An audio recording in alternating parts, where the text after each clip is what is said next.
Katika hali ya kutozingatia sheria za usalama barabarani, ITV imeshuhudia magari mawili yaliyobeba kontena moja likiwa na namba za usajili T149 ASM katika barabara ya Bagamoyo yakiwa yanatembea pasipokuwa na taa za nyuma na mojawapo kuwa na taa moja katika upande wa mbele, huku baadhi ya mashuhuda wakitaka serikali kuwachukulia hatua madereva wa namna hiyo, kwani wamekuwa wakichangia ajali hasa nyakati za usiku.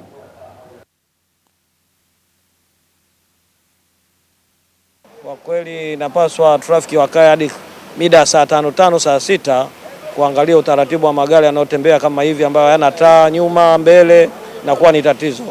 Magari haya yakiwa barabarani na endapo kuna magari mengine nyuma na hayana taa, yanaweza kusababisha hatari za namna gani? Ajali au watu kugongana au watu kuingia nyuma ya lori na kuingia uvunguni, inakuwa ni tatizo. Kwanza ni hatari. Magari kama malori kwanza inafaa na reflector nyuma, ambayo hata kama taa ikimulika, hata kama uko mbali unajua kama mbele kuna kitu fulani ambacho una kifesi, na kama hakipo, kama haina taa yote ila wala reflector, ni hatari kwa sababu ajali muda wote inaweza kutokea. Kwa upande wetu sisi anatupa shida. Kwa sababu gani? Kwa sababu tunaweza kaa natembea labda gari unaliona kwa mbali ukajua labda ni pikipiki mwenzako.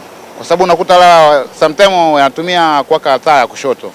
Kwa hiyo wewe usikujua huku pembeni kuna kitu gani. Yaani kwetu sisi hapa naomba sheria izingatie tu, yaani ifanye wajibu wake tu, tuangalie tu inafanyaje.